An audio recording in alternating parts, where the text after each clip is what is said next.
The alternative Digitalk. Real issues, real talk. Are you craving for that special meal that will entice your taste buds and leave you with lasting thrilling memories? Look no further. Spice Island Bulenga has got your answer. Natural, fresh and delicious juice, the best meals. Don't miss our daily specials from Monday to Sunday. Pizza Wednesday, Saturday Pizza Bonanza, you buy one and take two. Come dine with us and feel the experience. We are located at Prime Shopping Center in Bulenga, Mitiana Road. For inquiries, call us on 0704111720. Spice Island, we treat your cravings. Looking for a pair of shoes? Les Hub Stores has a wide range of selection for unisex footwear.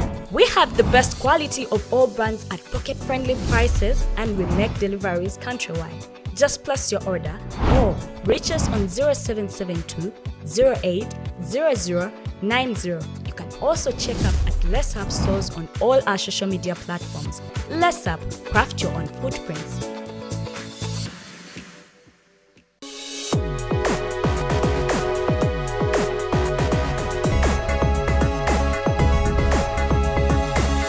The alternative Digitalk. Real issues, real talk.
Take 1, 2.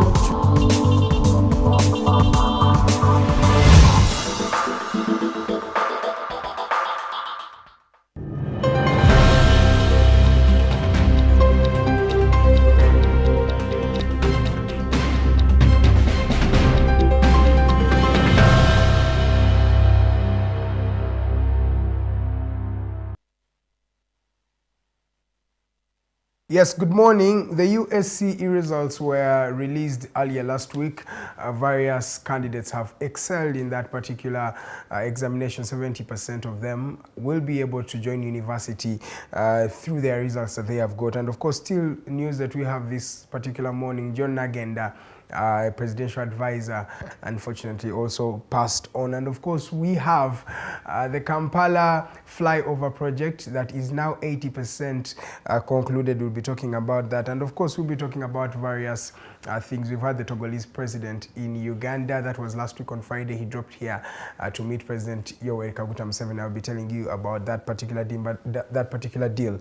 But ladies and gentlemen, welcome to this edition of the Mighty Drive Show. My name is Edgar Matthew Karahanga. Today is the 6th day of March 2023. We are into the Women's Week. Remember, this particular week we celebrate the Women's Day that happens every 8th of March each and every year. So today, or this particular week, we are also going to be focusing more on females. And of course, today's discussion, I have a lady. She is a very influential lady. She is also a tech-based human being. She is called Ruth. Ruth is going to be telling us about Gender Tech Initiative, an initiative that is championing women's access to tech-based solutions and fighting various challenges like digital security, and of course trying to help and find out how we can play around with online censorship. She is training various women, females in tech-based solutions. We'll be talking about that particular discussion today up to 10 a.m. But before we delve into that, my name is Edgar Matthew Karuhanga. This is the Mighty Drive Show. Thank you so much for tuning in from wherever you are tuning in from. I have friends who are tuning in from as far as San Francisco, California. Thank you so much for tuning in. Those who are in the Middle East, it is always a pleasure having you on the show. Mwabaka twegatako olunaku luno olwaleero, eno show gy'oliko olunaku luno olwaleero bagiyita The Mighty Drive Show, ebeerayo buli lunaku lwa Monday paka ku lunaku olwokutaano okuva ku ssaawa 2 paka ssaawa 4 ez'okumakya. Tubeera wano nga tunyumyamu emboozi nga tubabuulira biki ebifudde gye muba temubadde era amawulire ki agaba gagenda maaso mu ggwanga. Eno show era ebeerawo buli lunaku nga bwe mbagambye olwa Monday paka ku lunaku olwokutaano, naye si show yokka ebeera ku guno omukutu gwa Digitalk TV. Tulina shows ez'enjawulo omuli olunaku olwaleero tugenda giraba akawungeezi, the hotline show ebeera mu lulimi Lungereza okuva ku ssaawa 1 mpaka ku ssaawa 3. Then tubeera ne teeka ki yeebeerayo ku lunaku lubeera lwakubiri ku ssaawa 5 ez'okumakya obweza kalasamayanzi. Then tubeerayoko ne shows ez'enjawulo. Tulina the interface ebeerayo lwa 6, tulina snap talk, tulina the voltage show, shows nyingi, diaspora link zonna zibeerawo wano, era osobola okuba nga otwegattako buli lunaku n'osobola okuba nga ofuna amawulire nga osinziira w'oba oli awo ewakaawo wennyini. Nga tetunaba kuba nga tuleeta omugenyi waffe nga bwe mbagambye, nyina omugenyi bamuyita Ruth, agenda kuba atunnyonnyola ku nsonga ki ezigenda maaso mu kitongole kye. Balina ekitongole bakiyita Gender Tech Initiative. Kino ekitongole nno kyeyunidde okuba nga kibangula abaana abawala mu bintu bya science oba teknologiya ICT, okubanga nabo bagenda ne basobola okuba nga bakompitinga ne ba male counterparts oba bannaabwe abalenzi. So kino ekitongole kiteereddwawo nnyo okuba nga kiyamba abakyala era nga kibayamba okuba nga kiba traininga mu bintu ebya technology, okuyiga engeri gye bakozesaamu kompyuta n'omutimbagano nangeri ki gye basobola okuba nga beekuumira ku mitimbagano gino we baba baweereza. Tugenda kuba nga tukinyumyako ku nsonga zino ezigenda mu maaso. Abawala basobola batya okuba nga nabo bettanira embeera eno, basobola batya okuba nga nabo bakulakulana oba nga bafuna n'amagezi mu bintu bino ebya technologiya, kubanga tulabye nga abalenzi basobodde nnyo okuba nga basoosowazibwa mu bintu bino ebya teknologiya, era olaba nga digital solutions ezisinga okuba nga zifuluma abaana ab'obulenzi basinze okuba nga abazettanira. So nga tucelebrating olunaku lw'abakyala olugenda kubeerawo ku lunaku olwokusatu nga 8. Olunaku olwali tusazeewo tube nga tusoosowaza ensonga zino. Wetunaatuukira ku lunaku olwo nga kyaddaaki nabo abawala balina kye bayizeemu oba bategedde ku ngeri ki gye basobola okuba nga nabo bettanira emikutu gino egya teknologiya, okuba nga nabo beekolera ensimbi ate okuba nga nabo bakyusa obulamu bwabwe n'obw'abantu abalala due to the solutions banaaba badevelopinze mu mbeera eyo. Naye nga tetunayingirako eyo, munzikirize ensooka eŋŋendeko mu mawulire agabadde gagenda maaso mu ggwanga ne wabweru w'eggwanga. Tulina amawulire mangi nnyo. Katandikireko wano ndooza mu ggwanga wiiki ewedde eyo ndooza mwategeera ebyagenda maaso wali mu cabinet baminisita ab'enjawulo we basobola okuba nga beegabanya amabaati agaali galina okuweebwa abantu b'e Karamoja. Amabaati agasoba mu 3,000 ge gaweebwa abaminisita abakunukkiriza 8, 9 oba 10 around there, tetuna confirming namba yennyini. Naye bano baminisita nga babawa amabaati naye nga teri akakasa, teri abuuza gavuddewa oba gaaki, era bonna abasinga amabaati bagakozesa byabwe. According to one of the ministers, Matia Kaseja, yagamba y'amabaati yagasanga gali wakaawe nga teyagasaba, talina gwe yagasaba era yeekanga bwekanzi nga amabaati gamutuuseeko. Era n'agamba abaagala amabaati ago basobola okugenda mu maka ge bajja kubanga basobola okuba nga bagafuna. Si yekka yafuna amabaati,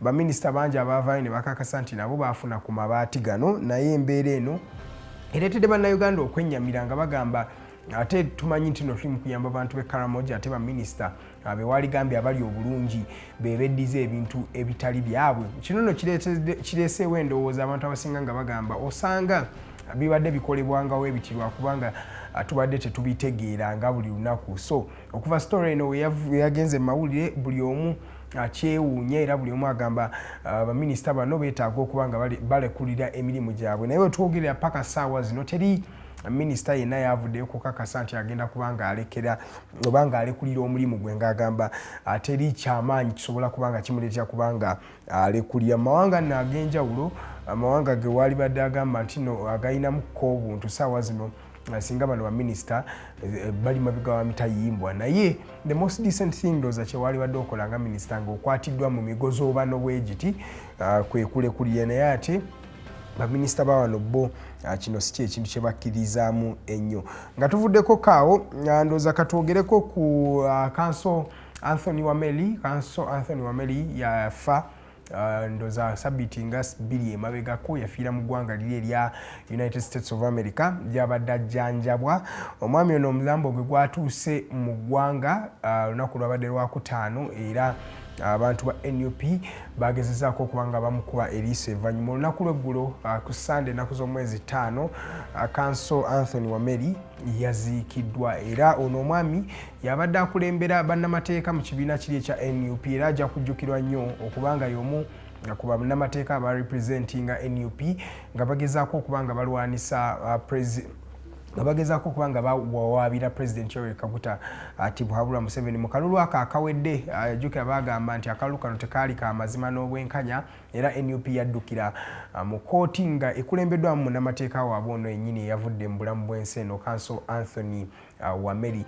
Wadde nga omusango guno tebaguggusa oluvannyuma lwa NUP okusalawo nti guno omusango keesooka egujjeyo nga balaba nti Supreme Court iringa eyaliko kyekubira eyali tegenda kusobola kubanga ebawa ekyo kye baali beetaaga. So Council Anthony Wameli avudde muvubuka myaka mito nnyo, naye katusabe nti Mukama omwoyo gwe agulamuze ekisa mu mbeera eyo. Council Anthony Wameli yabadde head of legal affairs in the National Unity Platform. Omwami oyo yatuvaako ku maaso zaali sabbiiti nga 2 emabega. Kirungi omulambo gwe gwatuuka mu ggwanga ku lunaku olwokutaano era bagezaako okubanga bagukuba eriiso evvannyuma wali era after that basobodde okubanga bamuziika olunaku olw'eggulo. May his soul rest in eternal peace. Council Anthony Wameli alumye bangi bambi omwami oyo abadde head of legal affairs at the National Unity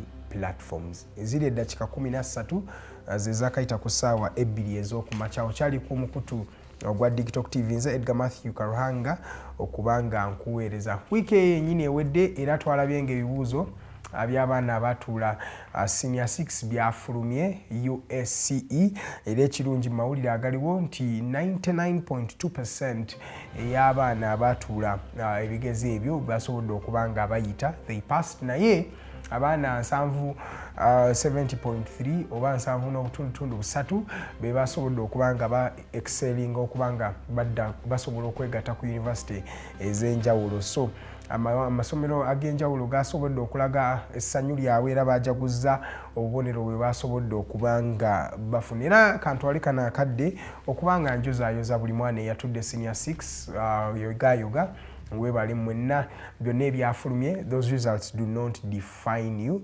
Era specifically waliwo omukyala bamuyita Elizabeth njagala okubanga muyozaayoza okubanga yasobodde okubanga afuna obubonero obulungi. Congratulations Miss Elizabeth. Yayise with extremely flying colors mu mbeera eyo yennyini.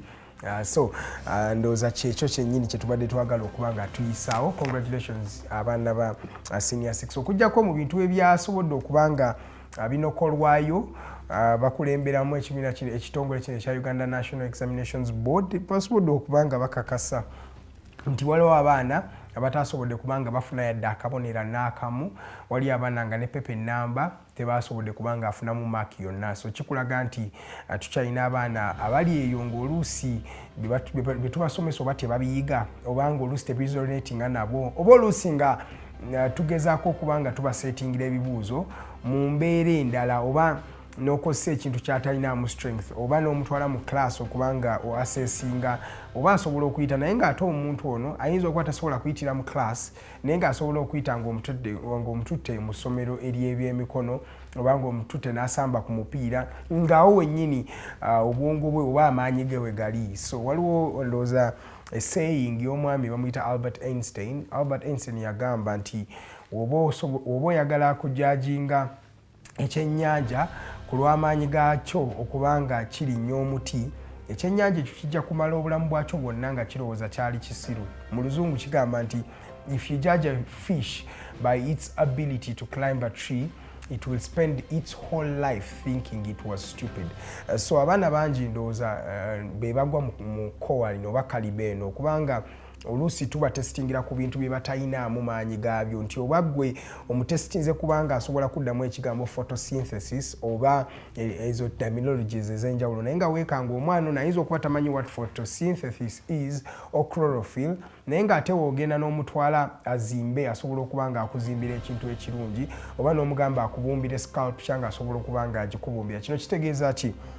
Ndowooza ffe abali mu kusettinga curriculum eno twetaaga abaana buli omu tusobole okuba nga tumutraininga mu maanyi ge ng'abazungu batera okuba nga bakikola, nti omwana otegeera talanta ye weeri oba strengths ze we ziri n'osobola okuba nga omukuza ng'osoosowaza ekyo. Yes, asobola okuba nga asobola okuyiga ebintu ebirala eby'enjawulo, naye kibeera kya ssanyu nnyo okuba nga osoosowaza ekyo kyennyini kyasobola okuba nga akola. So congratulations tu baana bonna aba senior 6 abayise, ndowooza mwabadde b'amaanyi nnyo. Si kyangu nnyo by the way, naye ndowooza ssaawa zino olina okwerowoozaako. Naawe oyagala genda ku university ng'abalala oba olina awalala osobola okuba nga ogenda n'otandika ekintu kyo. Si buli omu nti abadde successful yeetaaga okuba nga agenda mu ssettendekero ezo ez'enjawulo. Oluusi twebuuza nti na biki bye basomesa abaana bano mu ssettendekero ezo, oluusi ojja kwekanga nga oluusi tebibeera bintu biruŋŋamu nnyo. Mu mawulire amalala, ne Minisita Amongi yaganye okubanga alekulira. Minisita Amongi minisita wa gender, omukyalo ono ndowooza mumujjukira migozi obano gya NSSF we bamuteekako in fact gwali musango, naye bagamba nti omukyalo ono yasaba obuwumbi obusukka mu 6 obwali tebuli accounted for, kwegamba nga teri amanyi bugenda kubanga bulaga, wadde ye agamba nti buno yali agenda bukozesa mu mirimu egya ekitongole oba egya gavumenti, wadde tebwali mandated by the National Social Security Fund. Kino kyaleetera omu ku baali abakulembeze ba NSSF contract obutaddamu kubanga ezibwa bujja, era Patrick Ayeta bitogera ssaawa zino ye mwami oyo ali mu kukulembera ekibiina kino ekya NSSF. Baalemesa omwami Richard Byarugaba, era Richard Byarugaba akakasa nti ebimu ku nsonga ezaamulemesa okuba nga adda mu office y'ensonga eno ey'obuwumbi 6 obwali busabiddwa omukyala Minisita Amongi, ng'abusaba abasajja bano aba NSSF basobole okuba nga babuteeka ku bbali. Ndowooza ye Amongi agamba talina musango gwe yazza by the way, era yalabiikirako awo ku Frontline, one of the shows ku TVs ez'enjawulo, ku TV mu ku TV wano mu Uganda, era omukyalo n'akakasa mutasobola kuba nga resigninga ku mbeera eno paka nga bajjeeyo obukakafu obusobola okuba nga bumulumiriza mu mbeera eno. Ye Minisita Amongi naye aganye okuba nga alekulira. Kino agambye wano mu ggwanga lya Uganda nti abantu bangi ebintu by'okulekulira si bibaliko ennyo. Ndowooza nga tuvuddeko awo, Pulezidenti Yoweri Kaguta Tibuhaburwa Museveni, pulezidenti w'eggwanga lino yakalifuga emyaka 37, yasobodde okuba nga agendako wali okukyala mu ggwanga erya South Africa. Omwami ono Pulezidenti Yoweri Kaguta yakyaddeko mu ggwanga erya South Africa, era yadde agenze kuba nga asakira Uganda mu businessmen ab'enjawulo oba mu business communities eza South Africa. Etwogerera kati Munnayuganda asobola okuba nga afuna visa ye ya South Africa from South Africa itself, ekintu kye tukola ne Kenya wano, era according to some reports ezavuddeeyo, era aba investors ab'enjawulo bagenda kuba nga bettanira nnyo Ugandan economy okulaba engeri gye basobola okuba nga bateekamu ssente ne bannayuganda basobole okuba nga beefuniramu. Ye President Museveni webadde South Africa yakakasiza nti eggwanga lyakulembera lyerimu ku mawanga erina abantu abataagala kukola, era nga gamba atera nnyo okuba nga asaba abantu bannayuganda bazuukuke balekerawo okuba nga babeera lezi basobole okuba nga bakola ensimbi. Gye yabadde Pulezidenti Yoweri Kaguta Tibuhaburwa Museveni bamuwadde n'omudaali omulala, era omudaali guno gwe guli recognizing ebintu bye yakolera struggle ya South Africa n'engeri gye yayambamu abantu be South Africa okuba nga bafuna obwetwaze omwaka gwa 1994. So ebyo bye bigenda mu maaso wali mu ggwanga erya South Africa, naye nga twogera Pulezidenti Yoweri Kaguta Tibuhaburwa mwali mu ggwanga era ku lunaku olwokutaano yasobola okuba nga hostinga president w'e Togo. Omwami oyo erinnya lyalina si lyangu ye Faure Esozima Gnasigbe oba ndyogedde bulungi asimanyi eno ye president w'e Togo naye yabaddeko mu ggwanga lino erya Uganda yadde yagezaako okuba nga anyumyamu ne president Ruth Atim Museveni ku mbeera ya security concerns eziri mu ggwanga erya Togo era abadde yeebuuza ku ngeri ki gy'asobola okuba nga adiiringa ne president Yoweri Kaguta Museveni okuba nga balekeraawo oba okuba nga balwanyisa obutujju obugenda mu maaso mu ggwanga eryo erya Togo. Ndowooza kamayize ne story y'abali b'ebisiyaga anti-homosexuality bill erino liteeke ppya eriri mu kubanga litegekebwa omwami Asumani Basalirwa yasaba leave okuva mu parliament agenda asobola okuba nga aliteekateeka. It's a private members bill erigenda okuba nga lisaba okuteekawo amateeka agalemesa guno omuze gw'okulya ebisiyaga oba homosexuality. Homosexuality mu abatakimanyi ye relationship ebeera wakati w'abantu ab'ekikula kyekimu nosanga omukyala ng'ayagala mukyala munne oba nosanga omwami ng'ayagala mwami munne. Kati nno ensangi zino guno omuze oba gino emize gyeyongedde mu baana abavubuka naddala mu masomero aga high school. So mu mbeera bwetyo gavumenti egamba okubanga bayamba abantu oba okubanga balemesa omuze guno okubanga gukula mu bannayuganda basazeewo okubanga bateekateeka ebbago oba etteeka erigenda okubanga liruŋŋamya oba nga refusinga oba nga liwakanya okulya ebisiyaga mu ggwanga lino. Nno si beebuka abaavuddeyo okubanga balaga sapoti yaabwe eya kino lino ebbago. Nalabye olunaku lw'eggulo mwabaddemu abalango cultural institution baavuddeyo nayo ne bagamba nti yanguye etteeka eryo bannayuganda baleme kubanga bonooneka. Bo bagamba okulya ebisiyaga si kirungi era tekikkirizibwa both morally era ne mu ggwanga lennyini tebakikkiriza tebakirabamu kubanga akyansa. Naye nabaddeko kaawo nga mpuliriza ku President Museveni kye yayogedde ku nsonga eno naddala ng'ali mu ggwanga liri erya South Africa. Yavuddeyo n'agamba nti ekireese okubanga batandika okubanga bategeka ebbago weeriti kwe kuba nti ekiri abunoma abantu baagala kibeera ennomo. Yagambye nti ba West oba amawanga g'ebweru ago amalala amawanga gannaggwadda gali mugezaako okubanga gabakako okukkiriza ebisiyaga. Bo nga gavumenti ya Museveni yagamba tebaali badde ko n'omuntu ayina ebisiyaga tebaali mubaddeko na kizibu to an extent okubanga maybe bamusiba obanga bamutta or something like that. Naye wogezaako okubanga oyagala osoosowaza ensonga ekitali right n'oyagala ate bakikkiriza oba okiteeke ku bantu awo wewaleetera backlash. N'agamba singa musigadde buli omu abadde singa aba West abadde tebakisoosowaza nnyo kwagala kiteekebwe mu mateeka bakikkirize. Nagamba singa ekintu tekiriiko nsonga naye we mugezaako okubanga mukisoosowaza of course bonga community eri conservative etakkiriza mu nsonga bwe ziti tegenda kubanga ekola kinga ekikkiriza. N'agamba yakyogedde ng'agamba nti of course oli wabeera n'omuze ogwo tagenda kubanga attibwa kuba naye asigala ki muntu naye ate tetusobola kubanga tusoosowaza ne tunormalizing omuze guno gw'aba alina. Ndowooza ine ensonga gye tulina okubanga ye approach gye tulina otwalamu ensonga zino si kubeera radical okutuuka ku serigamba nti abantu abaagala abantu ab'ekikula kyekimu basobole okubanga battibwa obanga bakolebwawo batya. Ndowooza si bwe batyo basolving ensonga bwe ziti. Ensonga bwe ziti zibeerawo nga munyumya ne mutula ne mugamba omanyi kati yes omuze gw'oyinza okuba ogulina ng'ate gw'ogwagala naye togukuba abantu. Naye mu kifo ky'okugamba ate yenna akwatibwa ng'akola kino bagenda kumutta kubanga ne bali abantu basigala nabo bantu at the end of the day. Ndowooza mujjukira ekigambo kya demokrasiya bagamba it is following the majority but also respecting the minority. Nti tugendagenda n'abangi kye basazeewo naye ate tugenda kubanga tuwa ekitiibwa n'ensonga z'abatono oba abatali bangi. So ndowooza Museveni ensonga eno yagikutte ekisajja kikulu era n'alaga nti singa temubadde temwagala kukisoosowaza mmwe as the people from the West it would be very easy for Ugandans to just live our life because at the end of the day abantu babaddengawo abali b'ebisiyaga bulijjo babaddengawo mu ggwanga. Lwaki essaawa zino tusazeewo okubanga tukisoosowaza? It's because the West nabo bagadde bakiteekemu amaanyi bakinormalizing ekintu kyotasobola kubanga onormalizing but you can bear with it. You can bear with people who have that particular weakness but you cannot really encourage it to be constitutional or to be allowed for people of the same sex to be in the same relationship or to be in a relationship. So President Museveni engeri gyakyogeddemu yabadde yakisajja kikulu nze gye nasiimye ndowooza ne bannayuganda basobole okuba nga bafollowinga omukulembeze w'eggwanga kye yakoze. Tetwetaaga kuba nga tukikkiriza nti 100% it's allowed, naye ate totandika kuba ng'otta munno oba ng'omukuba oba ng'omuvuma because akoze ekintu ekitali kya bulijjo, because naawe olina by'okola naye si buli omu nti naakola ki abikugambako. Ndowooza geega amawulire ge tubadde nako kamalize ne story ya Manchester United bamukubye goal zaadde 7 ku kisaawe kya Anfield.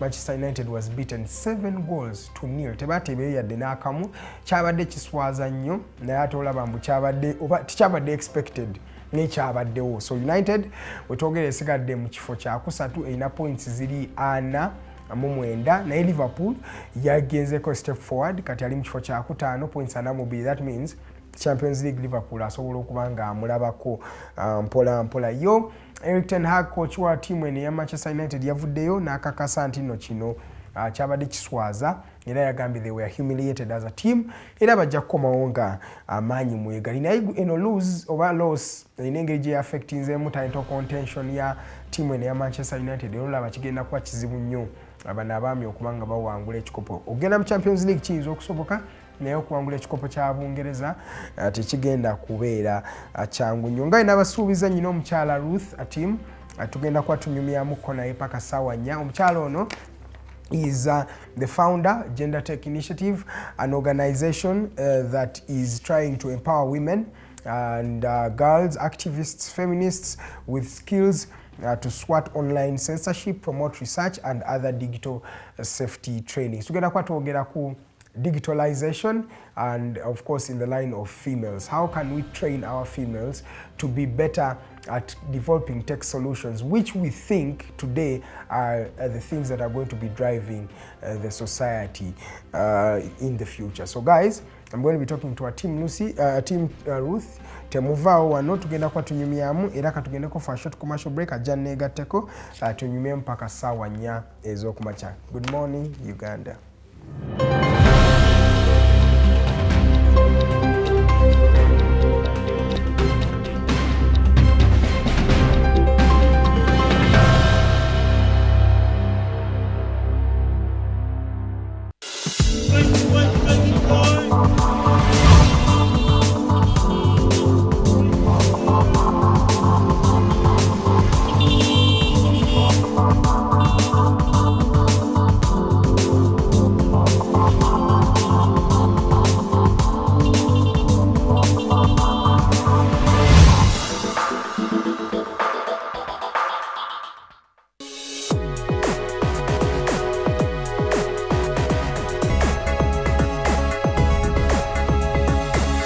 The Alternative Digitalk.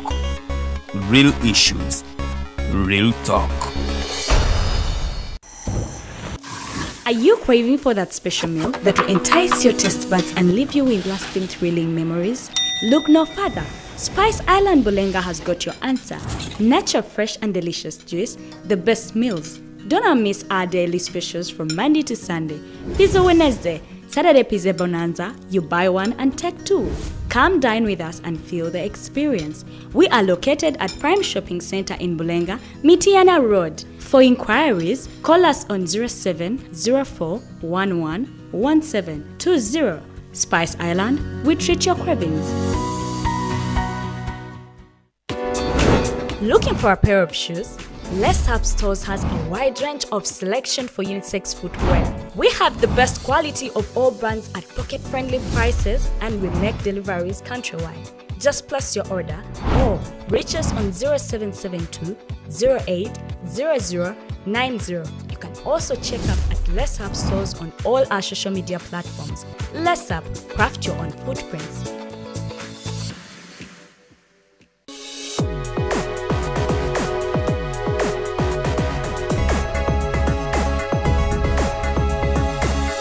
The Alternative Digitalk. Real issues, real talk.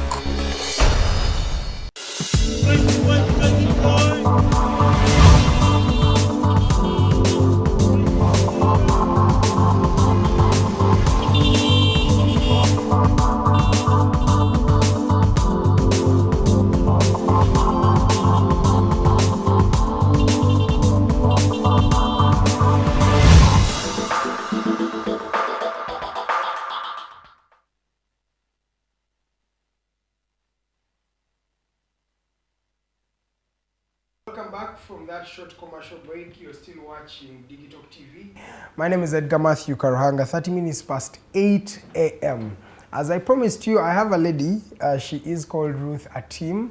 Ruth Atim is a journalist like myself, but she's also the founder of Gender Tech Initiative. Gender Tech Initiative is let me say an organization that is empowering women, young girls, activists, feminists with skills to help them swap online censorship, promote research, as well as digital safety training. So what they're doing is that they're trying to develop capacity of our females, especially young girls, to be able to also develop tech-based solutions. And you know that tech is the future today. Everything that is being innovated, most of the innovations that are making so much money are tech-based solutions. We have Flutterwave, we have various, innovations that are tech-based. So how best can females of our country today, take part in developing tech-based solutions? Now, this lady Atim is based in the northern part of Uganda. She has trained various young girls in that particular part of the region. We'll be talking about this, and we'll be getting to know more about a Gender Tech Initiative. Without any further ado, allow me welcome Miss Ruth Atim. You're welcome. Thank you so much, Eddie. It's my first time to have you here, right? Yeah, and thanks for having me. How do you find the place, Digitalk TV? It's a real definition of digital. Yeah, it's amazing. It's streaming online, so it's really inspiring. Exactly. Yeah. For us, we already where you are. We believe that the future is digital, Atim. Exactly. The future is really digital. Yes. So how about we really sit down and follow that digital trail to wherever it may lead us? That's why we are really digital best. And many people are saying, why don't you come to mainstream media? And they're saying, this is our niche. This is where we want to be. Yeah. You know, digital is the future. And the fact that we have a lady behind the camera, it speaks to itself that, I mean, we need to embrace the digital space. It's something that we have to, live with. The world is going global. The internet is growing every day. Right now, last time we had a discussion about artificial intelligence. It's going to outcompete us. Exactly. So if we do not grow with it, or if we do not also support ourselves to grow in the digital field, then before we know it, we'll be either out of job because those machines are not coming to play. Okay. They've come for us. So it's either we adjust or we're out of the job market or the skill set market. Exactly. I have people here. Nabu Kenya, Brenda, she is lying. She says, rest in peace, Council Wameli. Sorry to the family, members and friends. Thank you so much, Nabu Kenya, Brenda, for watching. And all of you who are watching, feel free to send in those questions. I'll be directing them to this particular lady, and we'll be having a conversation up to 10 a.m. Now, for the benefit of our viewers, those who have just seen you for the very first time, who is Ruth Atim? Wow, I do wear very many hats, but I'm here on the behalf of Gender Tech Initiative-Uganda. It's an organization that I started a couple of years ago, and we've grown over time. The non-profit space is very tough. It's very challenging because what you put in is what you get out. The sleepless nights, sitting on writing proposals, meeting people, speaking to people like you, it takes a bit of effort. So what you put in is what you get out. So Ruth Atim is a journalist. Like, I worked on broadcast media. Right now I'm working on online media as a freelance. I am not attached to any media house. I have a couple of stories online. If you Google me, you'll find a couple of stories that I've written online. And I'm also a mother. Yeah, I'm just a lot of things. Of course you are a lot of things. But then you came up with an idea. It's a very brilliant idea, Gender Tech Initiative. But what's the story behind Gender Tech Initiative? How does it come to become something that is pertinent? I know sleepless nights have been there, you've talked about them, but what is the story behind this particular innovation? Why in all things did you go for a solution like this? It stemmed from my work as a journalist. Journalism involves a lot of field work. It involves you sharing contacts with your sources, and because you want really to get to the bottom of a story that you're pursuing. Yeah. And it's unfortunate that for women, it's not the same. You know, when you share your contact there, especially with a source of the opposite sex, sometimes things don't go well. You know, yeah. So those phone calls that come in that are not professional, the texts sometimes happen, and this makes women to give up on pursuing certain stories. So I also had it rough, sort of. I could go to the fields, share my contacts with these different sources, and then the conversation shifts from the story that you're pursuing to something, you know what I mean? Yeah, and some of these conversations move from the actual phone call to the online space, and it has made very many women to give up on, to leave the profession. Probably, and then and when women are few in the journalism it's already male dominated. So if you have women leaving the profession because of the harassment that they receive either offline or online, it also reduces the voices in the newsrooms. So which is not a good thing. It's something that we are fighting. It's something that we are advocating for as women, to have as many female voices as possible in different international bylines. Yeah. So that was my story. Such a thing happened, and I sort of took a break from from mainstream reporting, like mainstream reporting, and it was not a good experience. So it coincided with a time I got a fellowship. It's called the Safe Sisters Fellowship. So that fellowship trains tech-savvy women who have inspirations and urge to be tech-savvy. And with my background in ICT, I did a bachelor's at the university in ICT. You've jumped that. So I have a bachelor's in ICT from Good University, and so I married my my studies plus this new experience that I'd got, and I'm like, okay, why don't I start up something that would encourage women to be resilient, to develop that thick skin and face these online abusers, these harassers that are making it life uncomfortable for us in our line of work. And that's how the Gender Tech Initiative started. It started informally. We didn't have an office. We didn't have staff. We didn't have anything going on. So we would just leverage on our networks when you hear like that there's an event happening somewhere about gender, and so we would go out and attend, get some knowledge and share on our socials. So like we've been leveraging our networks for quite some time before we decided we got projects and having things going on. So it's been a journey, and it's something that personally I am proud of, because it hasn't been easy. It's still not easy. The challenges still involved, but we're getting somewhere. And I realize that, but then I look at it from, you decide to start your own thing. Not many people in Uganda here have the bravery of starting something of their own, because of maybe the turmoil. Some people will say maybe I'll fail. But for you left the newsroom because of some of those very, very sad reasons. But then you had the bravery of starting something. Did you learn this from the fellowship? What is that instinct that pushed a female in the northern part of Uganda, and they decided, you know what, I can beat the odds, and you enter a tech genre that is really endowed with a lot of men. There are very few women that develop around tech. What really inspired you? What gave you the bravery to really start something, instead of maybe saying, let me go to another newsroom or something like that? I think I would attribute this urge to the leadership trainings that I've attended. I've attended quite a number of leadership empowerment trainings, and also the people that I keep around me. I have very supportive people, people who applaud what I do. When someone, the fact that someone is telling you, Ruth, you've done it, I'm proud of you, is already a signal for you to do better.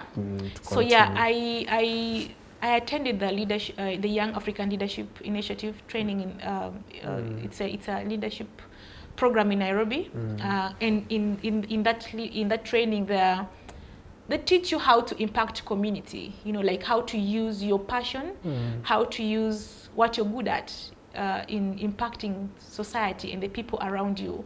You know, so I was really good in ICT, and I already had this training from Safe Sisters. Then I have I studied ICT, you know, then I'm also like sort of like a victim of that particular sort of violence. So I married all those three and decided to start up this. Yes. It must have been challenging starting up that gender tech. How was the process of starting up?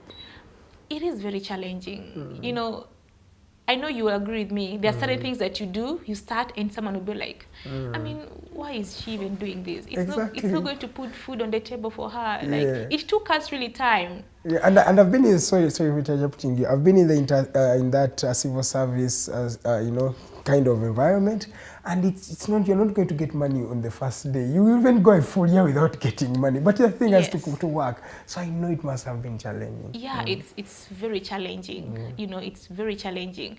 The fact that we started off without any fund, and up to now, I know there are a couple of people who still don't believe in what the Gender Tech Initiative can do, but with the right team behind you, with the energy and the zeal, I'm sure someone can definitely break through.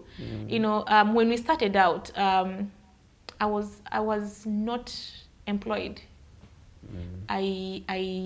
You know, it started off as gender tech, not, I mean, as gender initiative, not gender tech.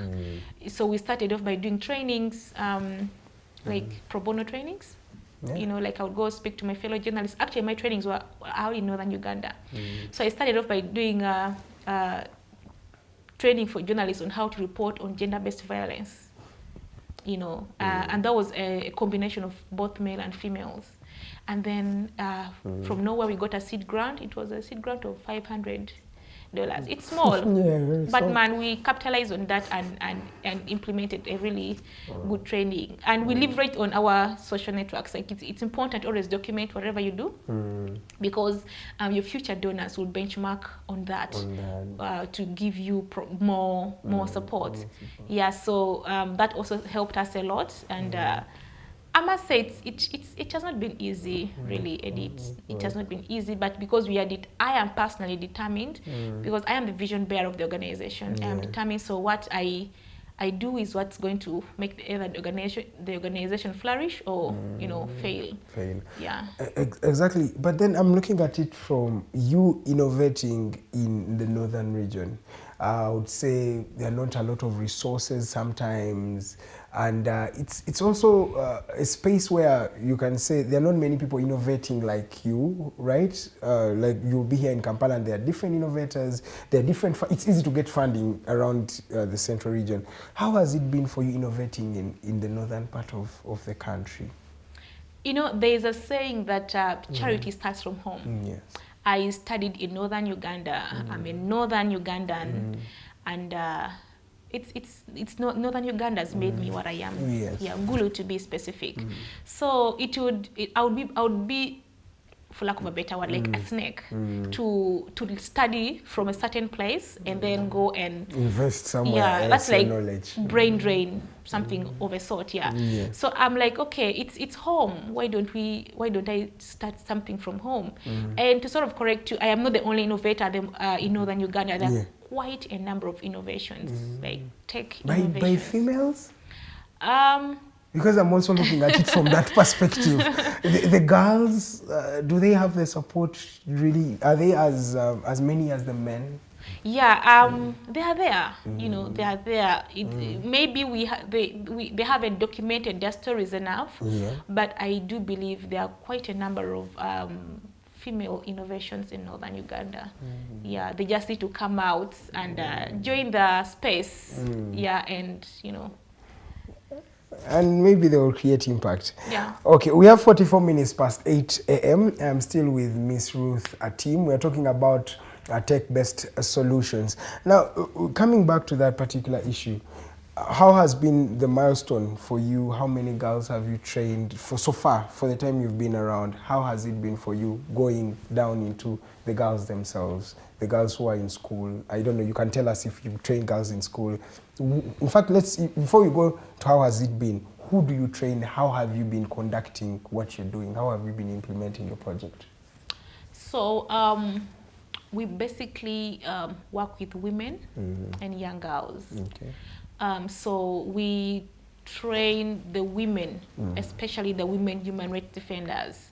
So when I say women human rights defenders, I'm talking journalists, I'm talking female activists. Activists, yeah. Yeah, and then I'm talking about feminists and female-headed CEOs of female-led organizations. Yeah, so we train them on how to keep safe online. You know, the online space is very harsh. Yeah, I don't know especially to females. I've also been victim, but yeah. I've seen the harshness. I don't know if you've experienced that, yes, but the online space is really harsh.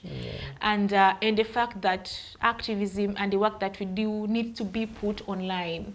And sometimes we receive a lot of backlash that in most cases discourages us. I've seen a lot of people, a lot of women who've gone on a digital detox, like to get off the online space for some time in order to heal. That's how I heard the word WhatsApp detox. There's a girl who told me that I am WhatsApp detoxing, and she left all groups and things like that. Yes, and the more women detox from the online space, because due to fear of being harassed online, the more they miss out on opportunities that come with being online. You know, the online space it's harsh, yes, but it also has very many opportunities. You know, opportunities to go back to school, opportunities to meet people in your like-minded individuals in the work that you do, you know, and opportunities to grow career-wise, family-wise, kitchen-wise. You know, like there are lots of people who do things online that we women can leverage on. But if we are online because we fear to be harassed or bullied or body shamed or you know, attacked, trolled, then we'll have a society where the men are taking over. No harm, I mean no harm, but we need a society where people are living in harmony, equality. Yes, yeah. Exactly. You've talked about equality, and I had a question here from a gentleman. He's watching us from San Francisco, California. Thank you so much, Mr. Franklin. Franklin says that, aren't you empowering, that's the word she used, aren't you empowering these girls to leave their marriages and their husbands to go and...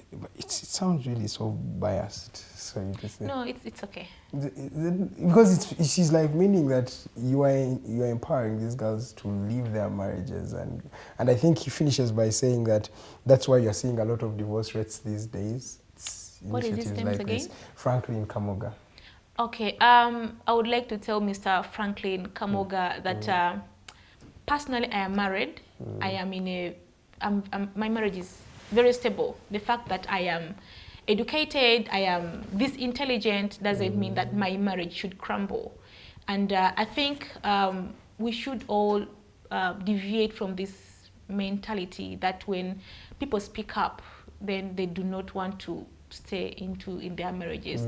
I think it's just right for all of us to be allowed to talk when we are uncomfortable with certain situations. Before I came in here, I was having an online chat with a certain gentleman. I'm like, men, okay, there are people admire intelligent women, but they cannot stand them. Why? Because they're intimidated by whatever they're going to say. They feel threatened. They feel threatened, but deep down, you'd want a woman who would challenge you mentally, who would challenge you, like have a serious conversation with her. You know, yeah. So and then he sort of went ahead and said that it's really tiring to be with someone who does not challenge you. Yeah. So I think it's 50-50. But why is it that men feel threatened when conversations like this come? I don't know. When a woman is blossoming, I thought it would be okay, 50-50. She's blossoming, she'll help in the family. It's 50-50 as you have said. But why is it that most of and it's ironical that he's the person who talks about it, because you think this is mostly in the traditional setup, but I don't know, why is it still there, the threatening of men by women making money or creating impact? I also don't understand. Maybe you tell me why. Because you're a man. Like, it's difficult to understand why the gents are... Not all, by the way. Yeah, not all. Not all. I have seen men who have supported their women, and their women are making it big. Okay. It's what all of us need as women, you know, like a supportive partner, someone who gives a tap on the back and be like, yeah, keep going, you know, like those things motivate us, you know. So maybe you tell me, why do you feel threatened?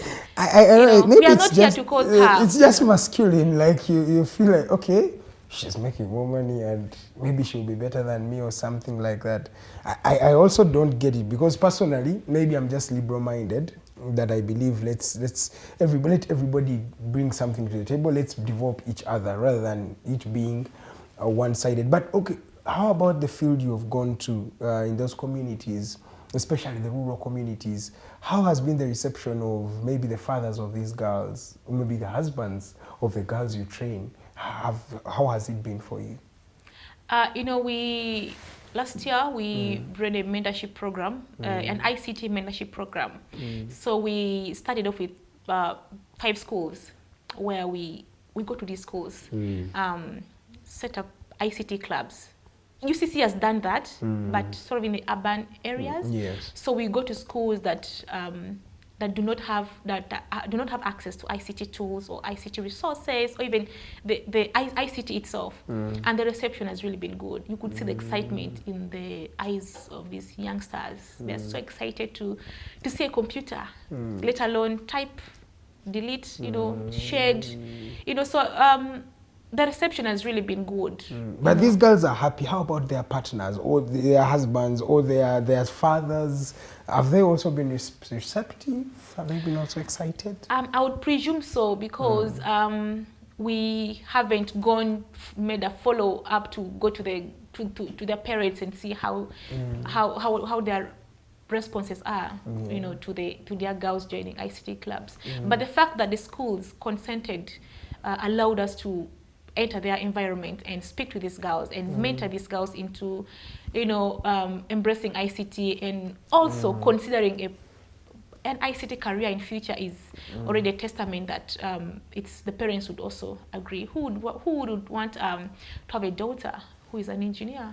Yeah. Who is seated on the computer? You call them computer engineers? You know, yes. You know, yeah. Who wouldn't want a daughter who is good at coding? You know, like seated on the computer, writing programs, and it's really cool if we just create a safe environment for everyone to prosper, to thrive, and to make it. Tech is cool, by the way. It's very cool, and I wish all of us would create those beautiful environments for women and the girl child to But can you even run away from tech these days? I don't think you can run away from, because you were talking about this as a small thing, but I feel everything now is tech-based, especially in this generation. It is. Everything is tech-based. We have watches, smart watches. Exactly. People receive phone calls on their watches. People read messages on their watches. So that tells you what the future is going to be. And this wasn't there like 5 years ago. Just imagine 5 years from now, what's going to happen? We may end up having transparent phones. Exactly. Aren't they already there? I have seen such phones. Yes, there. And in the US right now, there are phones that don't use SIM cards. Yeah. In my work as a fact checker, I've met many people who have biases especially on tech innovations. Some have said these things, 5G creates cancer and things like that. How have you dealt with misconceptions about tech generally in your line of work? People saying, hey, aren't you going to maybe do something to my daughter or something like that? I have met these things. Yeah. Some people may not believe them, but I have met people who still believe in some stereotypes and narratives. You know, everyone is entitled to saying whatever they want to say. Their own opinion. You know, everyone is entitled to anything they want to speak Yes. about. Yeah. There have been those misconceptions. Just like if you use a microwave to warm your food, they will say you're going to have cancer cells. You know, but if you do research, you know, people need to do research and not go with the bandwagon that when you get close to a tech device, or it's going to, you know, so people need to do research and speak from informed sort of point of views than poisoning the young generation's mind that, okay, when you hold a phone, of course there are the heat that comes from a mobile device heat is not good. Exactly. So if the phone is heating up, common sense should tell you that I'm feeling pain, so let me put the phone down. If you're scrolling the phone so much, you're going to have some headache because your eyes are open and the waves, the light is getting into your eyes. So common sense should tell you that I have a headache, let me take a break. But that doesn't mean that if you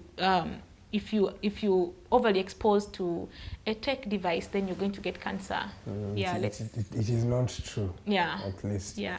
Maybe we need to fact check more on that. I have done fact checks on that, but that's why for us we believe now it's high time, as you guys thought about. Let's now do capacity building, because I realize telling people things, it's not enough. How about we really build their capacity in those spheres? How about we train them to fact check their own information? How about we train them to do things on their own, which is a solution that I believe we should follow. But let's go in for a break right now at just 57 minutes past the top of the hour. When we come back from this short commercial break, we're going to be looking at maybe how can women learn more, or why is it actually important? We've hinted on some of the reasons why you need to know ICT, but now this is specifically from Ruth, and she's going to be telling the females out there who are watching right about now, why is it really important, or what are some of the advantages of knowing tech, and maybe what are some of the challenges. And as we celebrate the Women's Day that is going to be happening on the 8th of March, that is on Wednesday, and of course we're going to be celebrating women, how then can we merge women, their vision, their goals, their abilities, and in terms of tech-based solutions, or creating or aligning their minds in a tech-based manner? How do we do that? And maybe how can the men help them? Because we realize in most of the things that are championing women's rights, men have been oblivious of these things. How do we bring a balance? How do we bring our male counterparts to support the females in order to achieve one of the goals of creating a tech-based community, a tech-based people that will help develop solutions that will, at the end of the day, empower each and everybody and make Uganda a better place. Please do send in more of your messages. I have seen here some messages from Jeremiah Muchiwi. Thank you so much for watching. I'll be reading some of them, but keep sending in those messages as we come back from this short commercial break. My name is Edgar. I am still with Miss Ruth Atim. Good morning.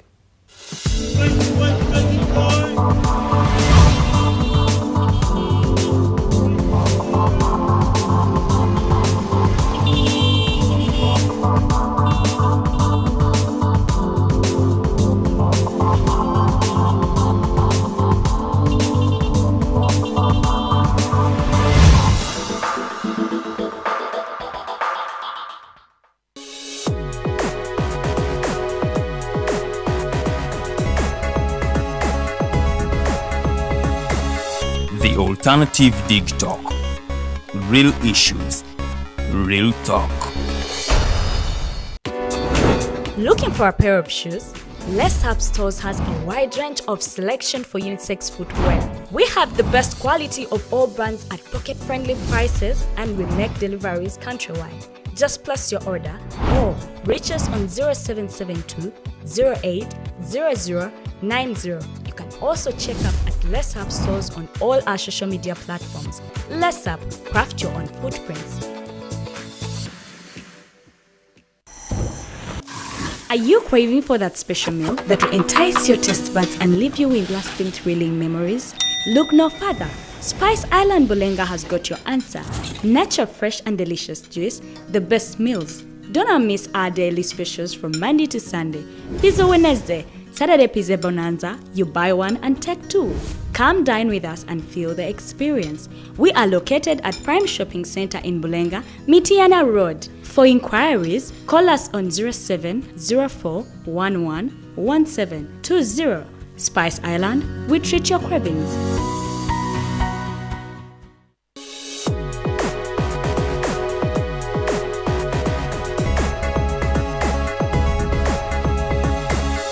The Alternative Digitalk. Real issues, real talk.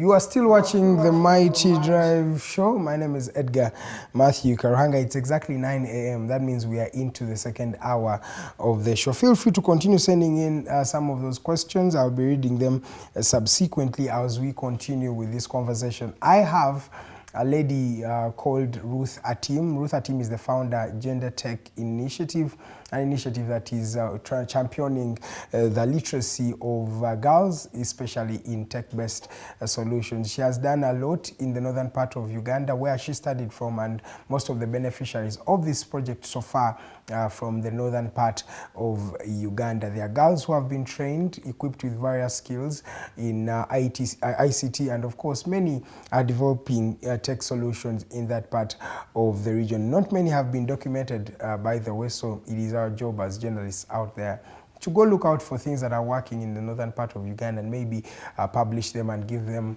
a voice, like what we are doing to Gender Tech. Gender Tech is doing a very, very good and tremendous job in that region, and we believe that's why we need to have people like these on platforms like these ones. Before we went in for a short commercial break, we were still talking to Miss Ruth. Ruth, in this hour, I just want us to really focus on why is it important for a girl out there to help herself learn more, or learn more about ICT. In fact, not just learning, but developing solutions that are going to change this country. Why is it really, really important? Because you decided to start something like this, and you know why it is important. But I'm realizing that even the government has, even President Museveni was recently in South Africa, and he was mentioning that what he is trying to do in his country is really to empower the ICT department, the ICT people, to make sure that they create solutions. Why is it important in this generation? For someone who does not really care about ICT,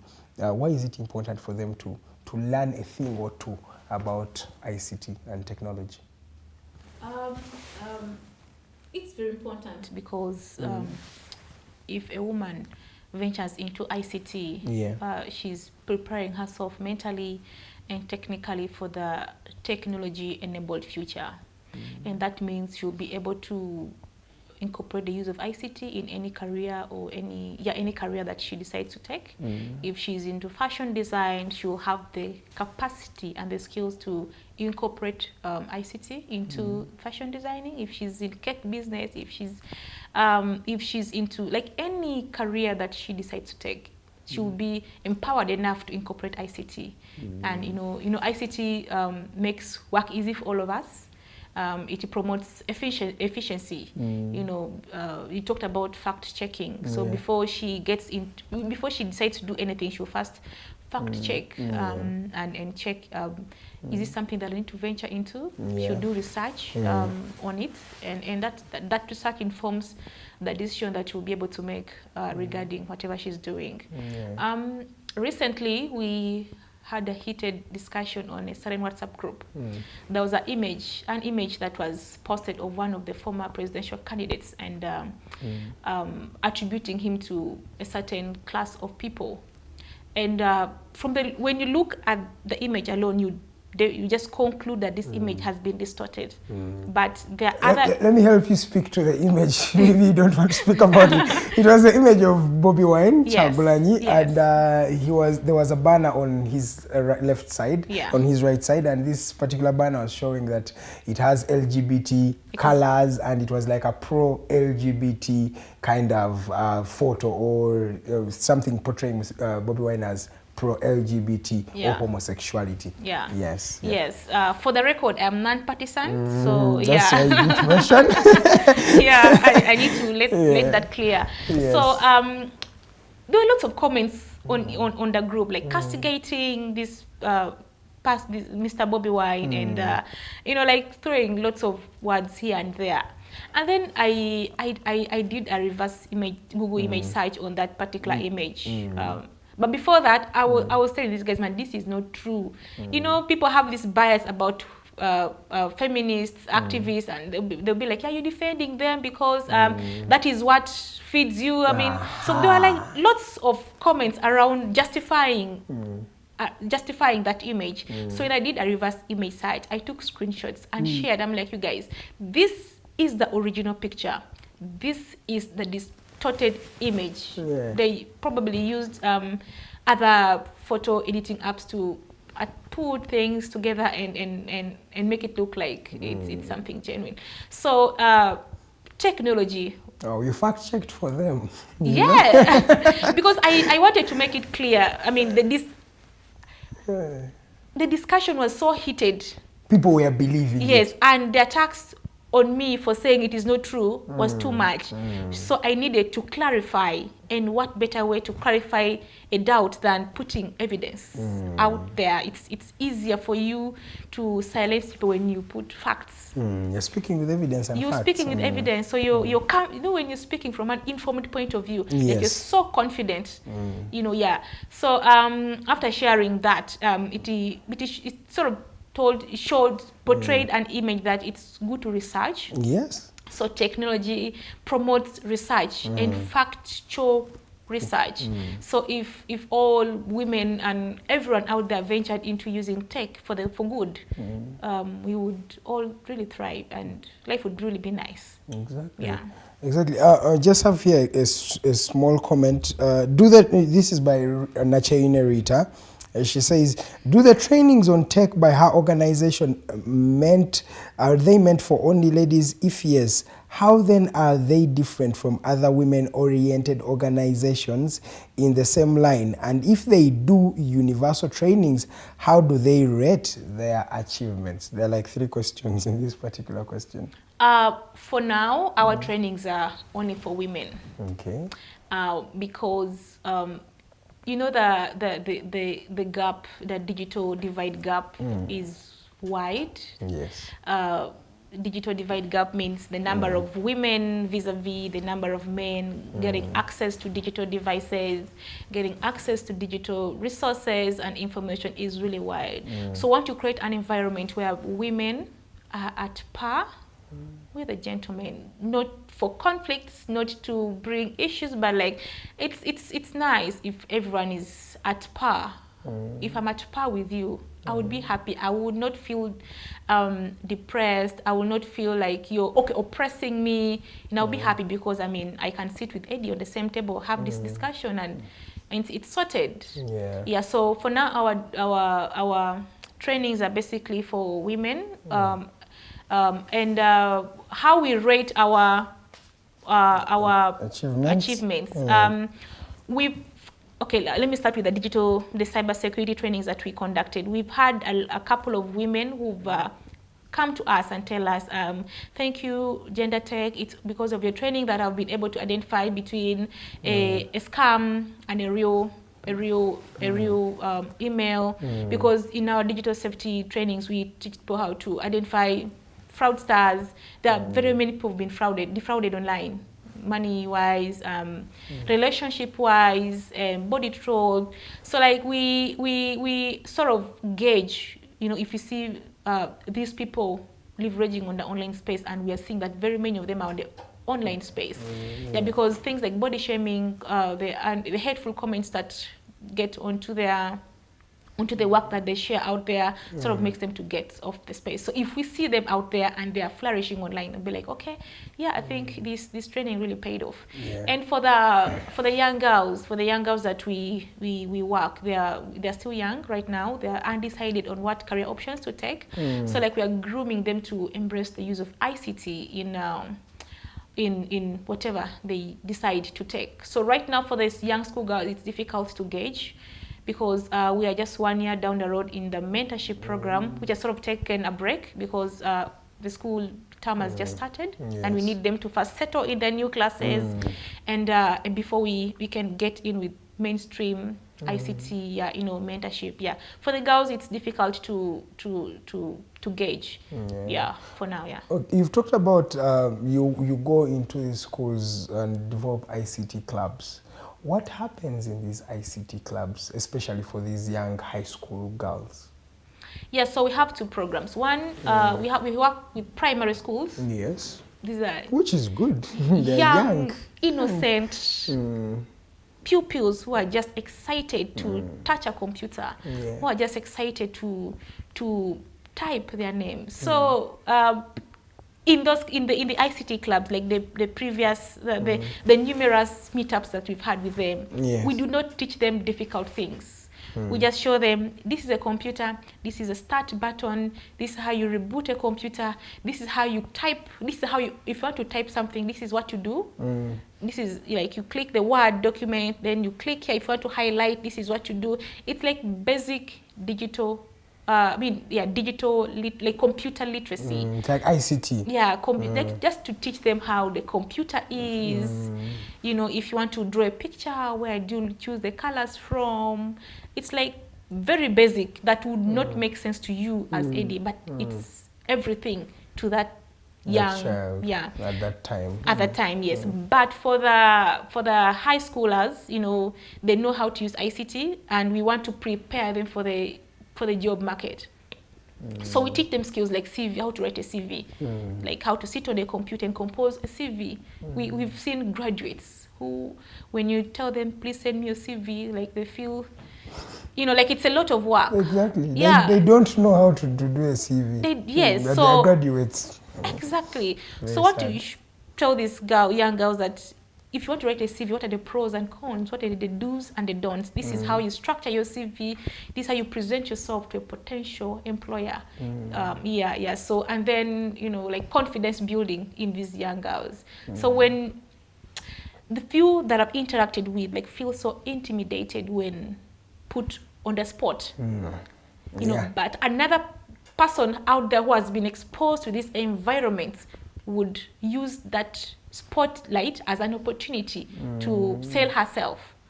So I want to encourage these girls to be confident when you're speaking. How do you, be confident, speak out, be yourself while speaking. So like we are not just doing mainstream ICT, it's also teaching them skills that they can leverage on after high school, because not everyone is going to make it to university. Exactly. And so these skills come in handy, at times. Do these girls have specific needs? The girls from the northern region, from the schools you've been to, do they have those specific needs, and you feel like you're tailoring your curriculum to those needs? Maybe, for example, do they have the computers that they use? Just what is that unique approach you have towards them, or you just the same approach you would use there is the same approach you're going to use in girls of Kampala here in Kampala schools? How is the approach with those girls that you're training there, especially the young ones, high school and primary? The project just started. Yes. It's still pioneering. We're just so we cast our net wide, so that we do not leave anything unattended to. So like we throw everything onto them, and then it is easier for you to develop a niche after you've seen someone's interests.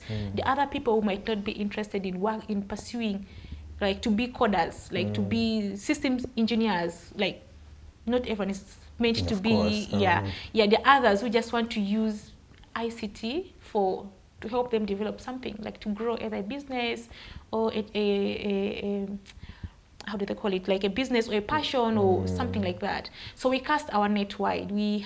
But in due time, we'll customize our trainings to address specific needs of specific persons. But then it still runs back to support, like the finances, because the work that we do is not easy. The people that we hire, like we don't have like full paid staff because we don't have a budget to run staff on January. Annual budgets. And we don't have that yet, but we are working towards that. So like we hire people on demand. So when you have like a project going on, we hire like a trainer. For that particular project. For that particular time. And then we also have like role model women. Like people, the ladies, we have a couple of ladies who are engineers in northern Uganda, by the way. Wow. Yeah, so we approach them to help, to go speak to those girls. It's easier for a young girl to understand. Exactly. Especially if she's interfacing with someone who has made it. You know, she'll be like, okay, if so Anna can do it, have an engineer called Anna. You know, if Anna can do it, why not me?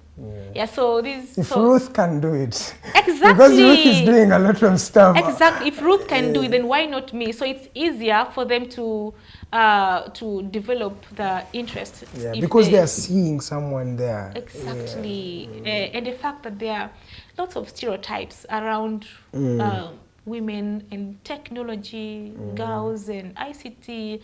So like if they see that, okay, so-and-so has done it, then if I also put in efforts, I'll also be able to do it.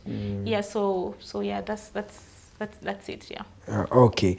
There is a question here. She says, have you tried to get assistance from the government, and in brackets, Ministry of ICT, in promotion and development of your initiative? And the Ministry of ICT is giving a lot of boys money. I was seeing some boys at Makerere University who have, is it an innovation hub, something like that at Makerere? And the Ministry of ICT has given them resources to start. The Ministry of Finance has come out to give them money. Have you got any support from government for this beautiful idea you have? We've not yet, but we've partnered with the Institute of IT, the one that is is it Nakawa? There is that ICT, to just hold panel discussions. But you know how things roll here.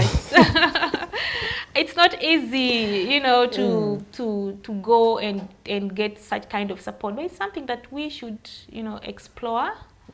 We hadn't like thought of. So most of our support comes in from people, like-minded individuals, like someone reads about the work that we do and then be like, and then send an email like, oh Ruth, I like this. Let's do ABCD, you know. But like mainstream ICU, means of finance or means of ICT. No, but maybe that is something that I should it should be intentional, like, and write to them or something, or meet them in particular, tell them, hey, because this idea is really good. If you believe, and I've told this to you before, that this is a very great idea and it has a good niche. It's focusing on women, and women have their own particular challenges for the fact that they are women. So I believe anybody would give you money, even if it's government, wouldn't it? I believe so. Guys, give us your money, we need it. And that's why we're here. So you talked about the digital divide that is in the northern region. How have you dealt with this particular digital divide? How are you dealing with men? Because, okay, like you've heard from the comments, some will say, why are you only doing women? And okay, how do you maneuver your way around this particular issue? In the future, will you call Edgar Matthew and the males to come and maybe join? How are you dealing with the digital divide generally? Definitely. We don't want to leave anyone behind. But for now, because there is this other population that is already behind. Yeah. We want them to first come, be at par. Then when we see that everyone is at par, then we'll definitely invite Eddie to come and his male-dominated team to come and join us. Okay, you're still watching the Mighty Drive Show. My name is Edgar Matthew Karanga. 20 minutes past 9 a.m. We're still having a conversation on gender-based solutions. And of course, today we have Miss Ruth Atim. Ruth Atim is the founder of Tech Initiative, that particular organization that is helping to train young girls on how they can maneuver the ICT, phenomenon that is new to the dynamics of Uganda. And of course, this is where we delve into some of the challenges. Miss Atim, you have been here for some time, but how has it been, the challenges there? Where do you need help? For anybody who's watching and they would like to maybe, partner with you, what are some of the challenges you face as Gender Tech? We have quite a number of challenges. It's now time to talk about all of them. Yeah. We have quite a number of challenges. But for now, they say your network is your net worth. Yeah. So we really just need like-minded individuals, like-minded people who are passionate about gender and technology, and people who appreciate the digital inclusion to sort of come and join us and work with us, because I feel it's easier it makes it easier for someone to reach a huge milestone if they're working in cohesion than working in isolation. They say you can walk fast when you're alone, but you can walk further when you're together. Exactly. Yeah. Okay. So we just need like-minded people to reach out to us. If you can do mentorships, if you're good at speaking about ICT, then we can take you to one of our maybe mentorship programs. You go and help us speak to these girls. If you are good at something that is related to gender and ICT, then please just come and join us. Or if you have access to resources that can make our work easier, because we want to set up a laboratory, like a computer lab, where we invite these young people to come and study, because right now we are using our personal computers. Yes. We do not have computers that we can use for this ICT mentorship training. So because for you to understand better, it's easier if you're working on your own, you are, but if it's shared, so the learnings are sort of limited. So if someone has access to these devices, or so they would point them to our direction, so we can pick it up from there and have people reach out.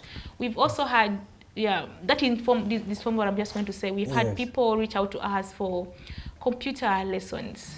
Like, Ruth, you guys have like a lab, you guys have like something, we want you to come and train our women, our child mothers on ABCD, but because we are limited in the number of devices, we sometimes miss out on such opportunities. So that's why I was going to even ask, now how do you ensure continuity? Because this thing you're teaching is practical. So this girl will learn this skill today, but maybe if they don't have a computer to follow up and things like that, won't they forget the things they're learning? Something like that. How are we going to maneuver this particular issue? We actually factored in the idea of continuity, and we know that for you to be good at something, you need to practice it over and over. Exactly. So we work in cohesion with these schools. So these schools give us like a teacher who has interest in ICT to be like a school patron for those particular ICT clubs. So our first point of contact is the patron. In this case. And so there's this one challenge that we experienced. So we went to this particular school. I'm not going to mention the names for privacy reasons. They had only one computer. It's in the head teacher's office, and the head teacher, she's a female. and the head teacher mentioned that, Madam Ruth, she called me Madam, and I felt really big. She said, Madam Ruth, you see, you need to talk to these female teachers of ours. They fear, they don't want to come and work with this computer. They do not. The teachers themselves do not want to. There's one computer. It's always covered. It's in the head teacher's office. So the female teachers do not want to come and do work. I mean, yeah. So that's sunk in deep. Yes. Really yeah. So we need also maybe support to empower us to empower other people. Give us some of these devices so that we can support some of these schools with them, and also train the teachers to access on accessibility and usage of these devices. And yes, the patrons have really played a big role. Yeah. So whether we are there or not, so these clubs are really running. Do you think these teachers, the patrons, need more trainings for them, for their own, to really say, okay, let's do this for the teachers? I also, I was doing a fact-checking training, and I realized one of the lecturers told us, but you're training our students, but for us, the lecturers, we are not. And I really felt a bit ashamed, because how can you teach a student, yet the lecturer also does not know? Yeah. Definitely, the teachers need trainings as well on how to use and access these digital devices or the digital technology. Yeah, they definitely do, and it's something that we try to do, but we are incapacitated. Is that the right word? Yeah, it's the right word. We don't have a lot of resources. Yeah, we do not have a lot of resources, and that's our major challenge for now. And the fact that we also don't have a budget for staff. Sometimes I feel bad for the people that I work with. I am not in position to remunerate them well.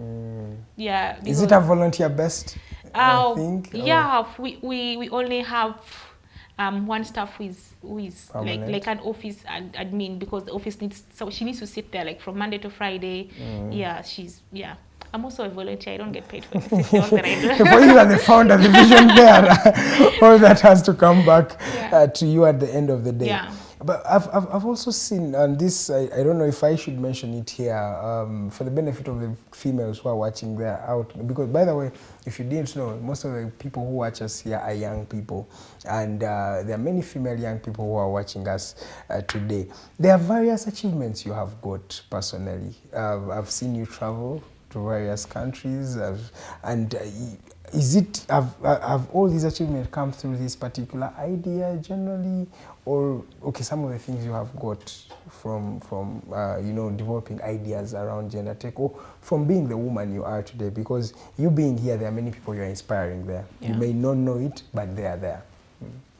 Yeah, so I think I do multitask a lot. Sometimes on my computer I can have between 6 to 9 tabs open, of deadlines, I multitask a lot, and I make good use of the internet. So I don't let opportunities pass me by. If I see something that I can contribute to, I'll apply and do research on it. And so my travels and my exposure has been because I am very intentional in growing myself as a person. I do a lot of personal development readings online, and interfacing with the right people. People who appeal to me, people within the same space that I do, people who would encourage me to grow. So I do a lot of research. I do a lot of readings, and I think that has sort of also contributed to the work that I do. So it's always good to cast your net wide. But it's always, you've mentioned you do a lot of research. That means you are intentional about making sure you are better each and every day. Yes. And there are not many people that really are intentional. We live in a society where people will just wake up and just go to do something. They're not intentional about it. You're not trying to brand yourself a certain way.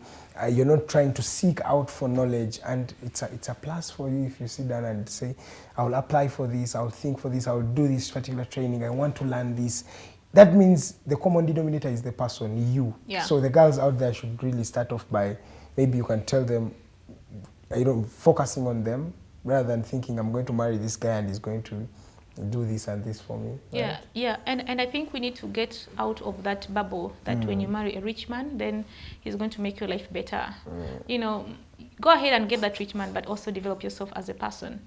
I remember there was this opportunity online. They called for an entry for a competition for story ideas. Yes. They want journalists to write stories, and then the stories put before a jury and judges, and people they make judges, and then the winner walks away with money prize. So I applied. It's a South African it's a South African media company. It's called Media Monitoring Africa. I don't know if you've heard about it. Yeah, I have. Yeah, they do stories around children and safety and stuff. So I also work. I forgot to mention that. So it's always good to speak good about yourself. Also work with a colleague. She's called Gloria Lake. We founded the Refugee Online Network. So it's an online platform where we write stories, document stories of only refugees and migrants. Wow. Yeah. So I benchmarked on that. I pitched a story on the trauma that refugee children face from I used the case study of Southern Sudan, like the children who leave home, like Southern Sudan, and trek to the resettlement camps. I did my case study was on BDB because it's one of the largest refugee resettlement camps. Yeah. So, and that story won me a finalist position. Wow. And have an accolade for it. It's something that sits in my home office, and each morning I wake up, I dust. Like I'm proud of it, and also the fact that I have daughters. They'll be like, "Yes, mommy did it. Mommy was ABCD." It's. They look at you and they're inspired. I want to be their inspiration, really. Yeah, I want them to not look further, but look at mommy like, okay, mommy did this. I think I can also do that. Exactly. Yeah, and when you travel also, it exposes you. You meet very many people. Yeah, so after that particular accolade for being a finalist, I didn't win the overall prize, but the fact that I got also to travel, eat plain food, and get an accolade was really good. It's really a very great and then a week after that, I was invited for the African Investigative Journalism Conference. It was still in Johannesburg. Wow. So, and that to me is like, okay, I'm like, okay, this thing is really nice. Let me keep on, so over time, because it was rewarding, it started paying off. So I'm like, okay, let me stick to this space. Let me keep doing this. I think it's going to take me somewhere, and it has really taken me places. And it's still continuing to take me places. Exactly. Yeah. That's the thing about innovating, that it's always a continuous process. And Ugandans have a fear of starting something that is theirs, and that is something I've realized here. We all find solace in, let me go get a company, let me work under Gender Tech, and I'll get maybe this particular enumeration at the end of the month. And someone is comfortable with that. Sometimes they are not throwing their net wider, casting it net, maybe trying to build something that is theirs. Because at the end of the day, when you have something that is yours, you're standing on your own feet, right? You can build it. The more you work is the more you'll get. Yes. The less you work, the less you'll get at the end of the day. But Ugandans are comfortable in this thing of, do we fear to fail? Is it just a Ugandan thing, or it's just a people thing? People fear to fail or something like that? Why aren't people innovating? You will find out that you realize that you're not many people who are like you. Many people who you started with, you realize they went to work for other organizations or something like that. Yeah. Any comment? I mean, I've been there. Yeah, how do I say this? So the fact that people fear getting into self-employment. Sometimes they don't have an option, because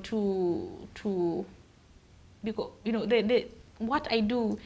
If you to look at it from the point of remuneration, like putting the food on your table, it doesn't pay much, but the satisfaction of impacting someone's life, is something. It's it holds. Yes. Yeah, so I do not blame them for going to work for someone, because at the end of the day, they are getting a monthly remuneration. Yeah. So I mean, I don't want to sound really harsh. So it's important for people to do what they are comfortable with. Exactly. They are something that you feel your inner soul is okay with. If you feel like juggling between formal employment and doing this is something that appeals to you, go for it. If you feel like staying with the non-profit, it's not an easy space. Yes, by the way, it needs thick skin. It needs a lot of thick skin. Like sometimes I write lots of proposals. Yeah. Sometimes I sleep late. You saw me coming in with coffee. Like coffee is like my thing that keeps me alive. Yeah. So it's not an easy space. There are lots of reject emails. Sometimes you might write a proposal and be like, yes, I have done it, and then seconds later I receive a reject email. Sorry. So there was this other one that literally broke me. I wrote a proposal to equip certain rural schools within northern Uganda with ICT, like ICT development, like buy for them tablets that they've set up in a classroom, then have like a battery and a solar panel to sort of power, because most of these rural schools do not have electricity. Yes. The project went through. I received a congratulatory email. I was so happy. And then subsequently, we were asked to send documents, send policies, organization policies. I worked tooth and nail to develop those, and we did have them, like develop those policies from scratch, and ask for support from fellow female-led organizations that have already developed those policies. So they shared some with me. I would customize them to suit what the Gender Tech Initiative does, and then I got an auditor to have, like, because they needed audit reports. Of course. So me, I was working. We did not have any audit report, so I got an auditor to get for us to start backdating, have our audits like in order, like everything was in order. They wanted registration certificates, good enough. We had that. We are legally registered with URSB. Yes. So we did a lot of back and forth. We even did a budget negotiation for this project. Wow. Oh God. And then 2 weeks after, I received an email that the project did not go through the risk assessment. Man. You have done all that. Man. I've got even an audit on board. And auditors are not cheap. Yes, they're very I had to expensive dig into my own personal money that I get from my other extra gigs. I do lots of consultancies, online moderations, so I get paid for such. Yeah. So I had to dig into my own personal finances to get all this, or to get my house in order, only to receive an email that we didn't pass with a risk assessment. And those are the stories people never look at right now. People They'll do not look at the flights, that. they'll look Yes. at what you do. They don't look at the disappointments that come. I even wrote to these people explaining how we really need this project. And because of that first email, I thought all was good. So I started preparing. Yes. I started making arrangements with schools, Way like talking forward. to them, looking for partners who can join us to do this. I even hired a social media person. Wow. We even signed a contract only to receive an email that you have not made it. So you see how that puts me. And it's unfortunate we had to lay off this particular person because there was no money to continue paying him. Yeah, and it's not an easy space. So if you do not have thick skin, and if you're not diverse, it's just that I do very many things. My other gigs like pay up, so it's easier for me to stay committed to gender tech and also do the other things that I do. But if someone has only one option of formal employment and they're sticking to that, I wouldn't really be harsh on them. But okay, go start up something of your own. Yeah. And also, if all of us have if all of us are CEOs, who is going to work for who? Oh, there is not You going to be know, anyone, yeah. that's why they always say that this world, no balance. Exactly. Words of a techpreneur, that Yeah. is Miss Ruth Atim. Very, very interesting conversation we are having right about now. Keep sending in those messages. We have around 10 minutes to 12 minutes to come to the end of this particular discussion. Ruth Atim is an entrepreneur and also a developer and innovator in ICT. She started the Gender Tech Initiative, an organization that is really championing the literacy rates of girls, especially in tech-based solutions. We've been talking about her story, and I think you've had more of that. But then, Ruth, I want us to delve into another perspective of why is it that ICT innovations are really working and blooming and making money for people abroad? The likes of Mark Zuckerberg, right? Those boys are innovating around technology. You can talk about Elon. He's also in that particular line. These boys are making money, reaping a lot of billions of shillings. But there are few African innovations that are pulling money. I was reading recently and I realized, I think, the biggest was the biggest innovation that brought money was Flutterwave in Africa, and a few billions of in fact not even billions of dollars, a few millions of dollars. You also realize here we had Safe Border. Also, Safe Border brought a few millions of dollars. But when you look at the innovations that are led by these people from abroad, they are making billions and billions. They are becoming the wealthiest men in the world, right? What if we were to compare the ICT in other countries? Yes, they are the ones who led the development, but what are they doing different that we cannot do, or that we are not doing, or we are deliberately not pretending not to see these things? How can we maneuver that particular perspective? Okay, you know, there's a saying that, you know, money rules the world, and money really does. So I think these other innovations from outside Africa, like those people invest a lot. You know, they invest in a lot of money in their innovations because they have the money. Yeah.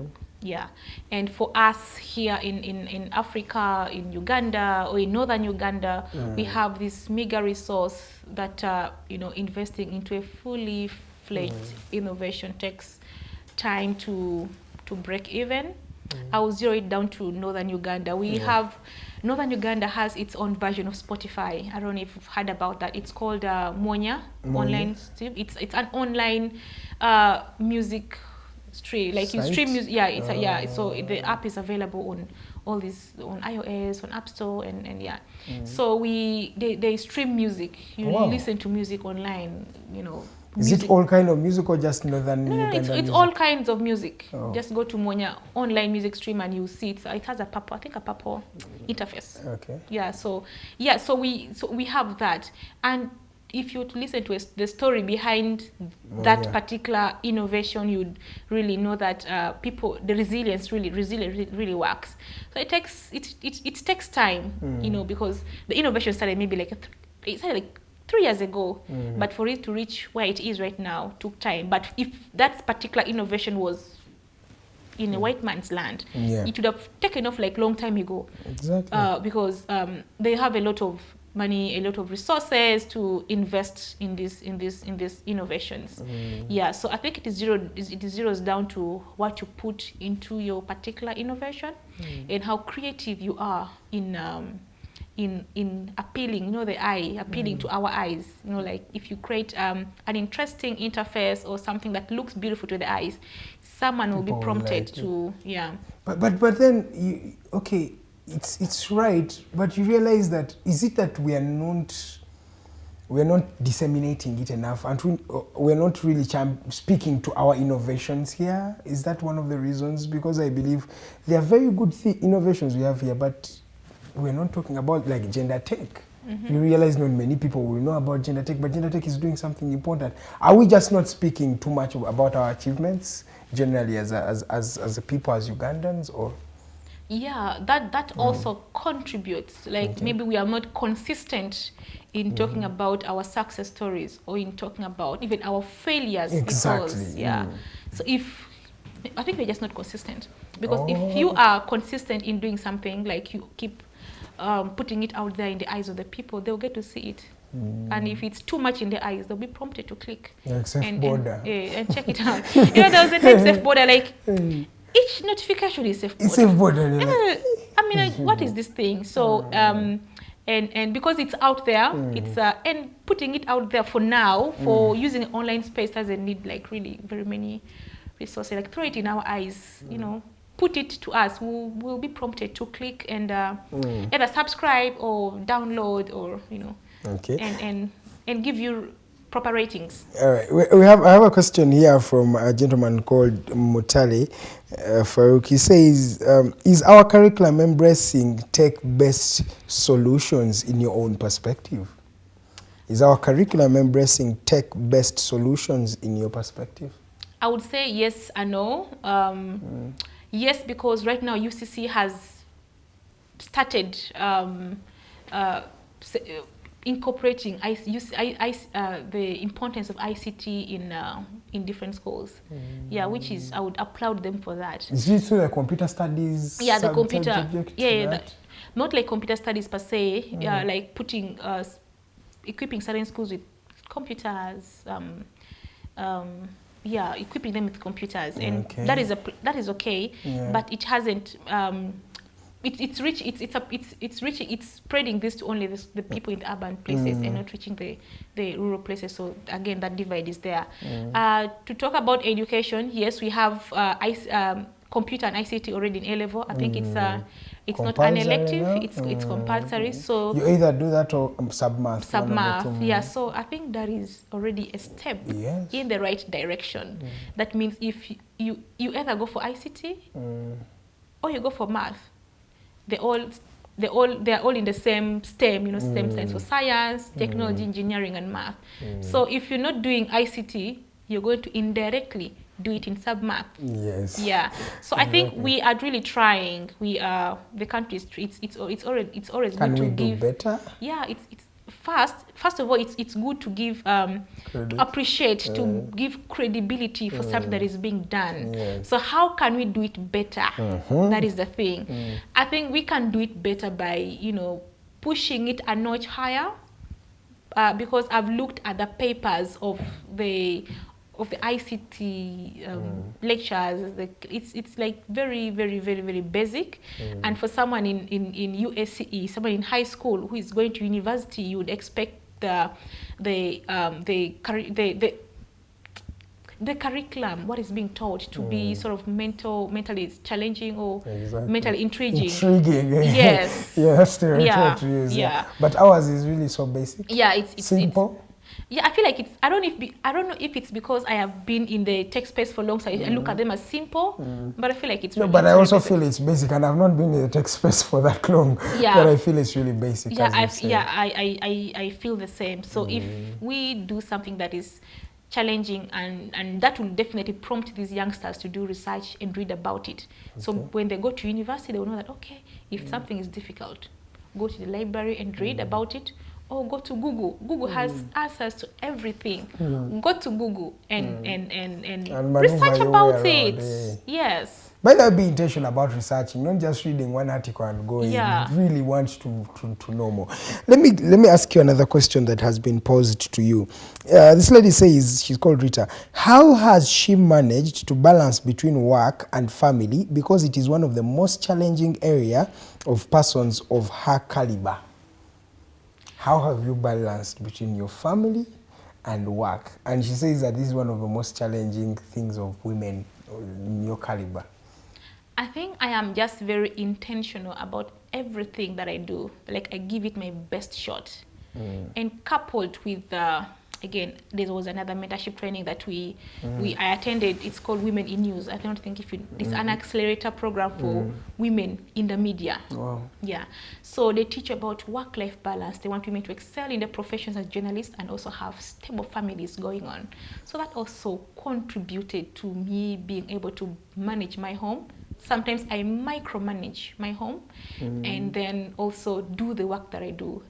And so it goes back to planning. You need to have to be organized and plan So if you know that you have toddlers at home, or like you have a nanny at home, you know, sit down with them, have like a schedule of what's going to be eaten when, like have a plan and avail the resources.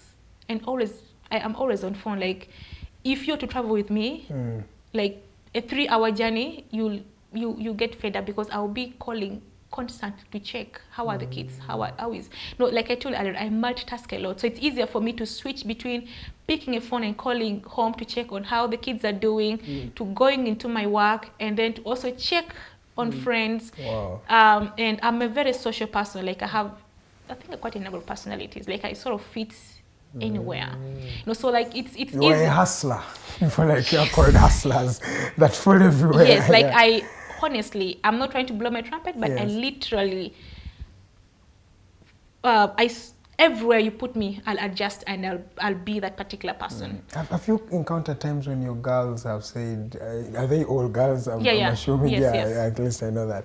So have your girls said, maybe we miss you, or maybe you've come back home late and then you've not seen them at night, and then in the morning you've gone early without seeing? Have you had those times where your parenthood has been tested?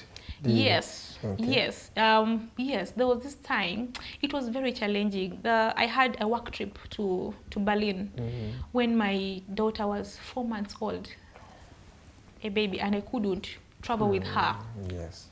You know, mothers know these things if you've just given birth, but there is this opportunity that you do not want to miss. You know, so you feel guilty that you're leaving your child behind, but then you also feel guilty that you're going to miss out on this opportunity. Because at the end of the day, it's for her. It's for her. Yes. You know, so man, I just had to, you know, go. Put yourself together. Yeah, put myself together, go, and you know, I have a very supportive family. So family came in with the baby and stuff, we'll be expressing milk, and so it was really good. So and right now it's my parental, you know, it's tested more because the girls now are aware of themselves. Yeah. They know things. They can pick up a phone and call you, "Mommy, where are you?"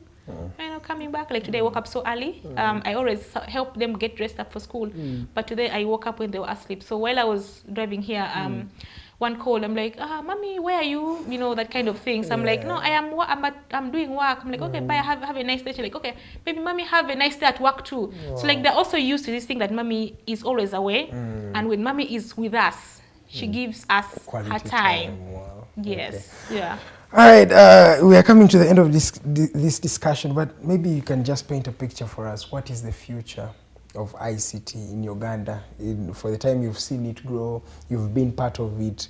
Where do you think we are going as a community? In fact, we are having the government trying to champion this thing of saying ICT is the way to go. How do you see it just playing out? What is the future of ICT?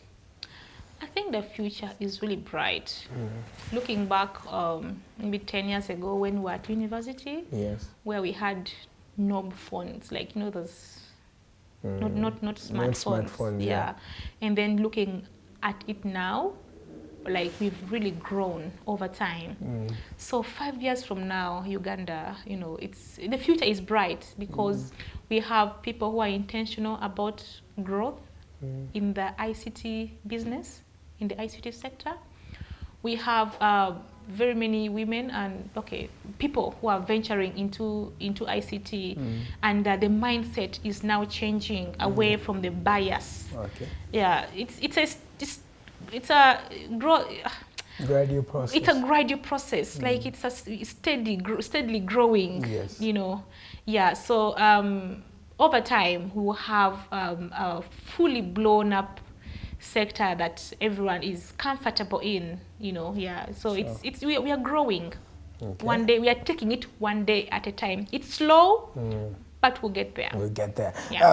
So anybody who'd like to partner with Gender Tech, how would you partner with them, or what kind of support? And in case there's anybody who wants to contact you, is it okay if you can just share your contact details, your email, anything about yourself that they can best want to connect with you and Gender Tech?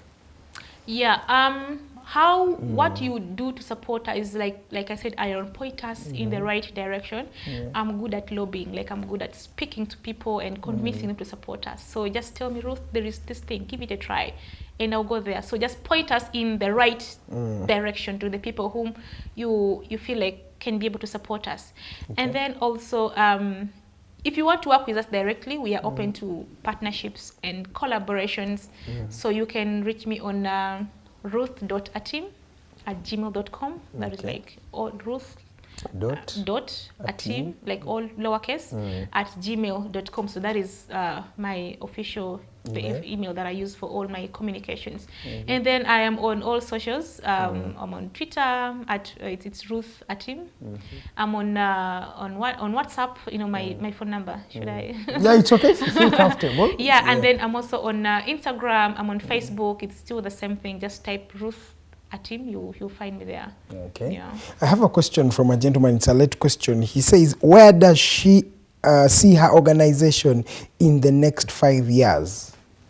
Yeah, I received that a lot. So Gender Tech in the next 5 years will be one of those fully fledged big startups, big initiatives that are championing the intersection of gender and technology in northern Uganda. Yeah. So I see us supporting women in diverse fields. I see us, because I presume that by that time the digital divide gap will already be filled.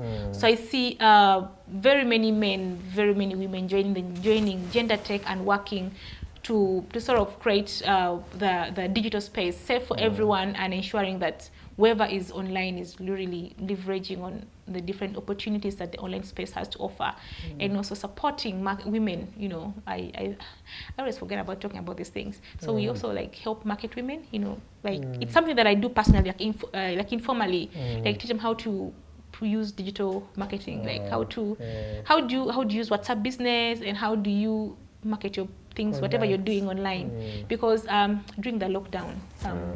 Markets were closed, you remember? Yes. So there were very many market women who had perishables back home, and they lost out, they made losses. And there are others who are sleeping in the market, in the market, so that they can make a cut the next day. So if they had known about digital marketing, that you can upload whatever you're selling online and someone calls and orders and it's delivered, they wouldn't be going through all those all that.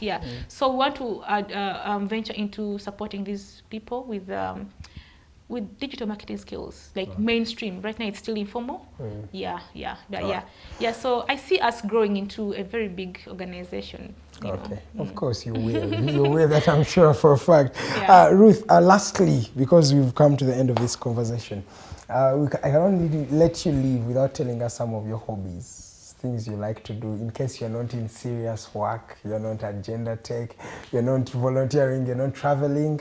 What do you enjoy to do in your free time? Like I told you earlier on, I wear very many hats, and I have very many personalities. So I like hanging out. I do that a lot because it helps keep me sane. In this generation. Yes, you know, you need, yes. And then I love, it sounds like a cliche, but I love cooking. You know, I love cooking, I love hanging out, I love traveling. I just like the things that don't stress me, things that make me happy. You know, anything that would make me happy, anything that would that is exciting, please point it to my direction and I'll fall in. Exactly. You know, as human beings, we live in pursuit of happiness. Yes. Yeah, so that's the reason why we're here at the end of the day, really, to just be happy. So congratulations if you're happy. I'm happy that you're happy. Yes, I am. All right, your parting shots in just 30 seconds. Technology is the new normal. It's either we adjust and embrace it, or we'll be left out of everything that we're doing, because it is the new normal. Exactly. Yeah. All right. Thank you so much, Ruth. It was a privilege having you on the show. Thank you for having me. You're welcome to come back anytime. And I will surely come back. Yeah, we'll be talking to you to find out how is it going with gender tech. Are you creating more impact? And Definitely. I want to have you here back when you have 1,000 students and you've trained them, and that's your track record. And I'm like, okay, so how has the journey been to reach the 1,000? Because I believe that's why we are innovating, right? Yeah. For our people. Yeah. Thank you so much. See you again. Guys, thank you so much for watching this edition of the Mighty Drive Show. My name is Edgar Matthew Karanga. Just 1 minute to 10 a.m. We've come to the end of this particular conversation. Thank you so much for the messages you have sent in. Thank you so much for those who have shared this particular video, those who have commented. Thank you, those who have reacted. It's always a privilege having you. Tonight we'll have the Hotline Show. That show happens at 7 p.m. up to 9. It's in English predominantly, so we're going to be talking about the political spectrum of the country. Please do not miss. And tomorrow I'll be here at 8 a.m.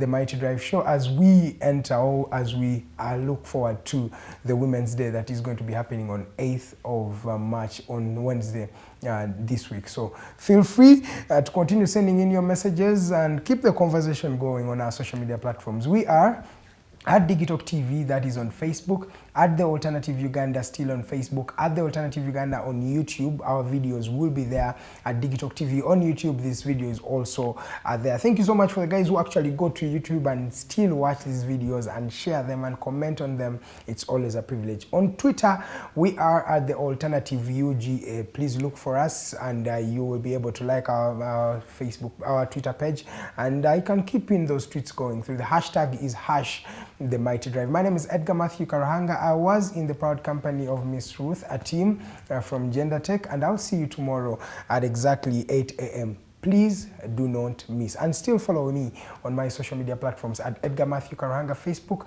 at EdMK1 on Twitter, or Edgar M. Karahanga. You'll see me on Twitter. Thank you so much. See you tomorrow, same time, same station. Good morning, Uganda.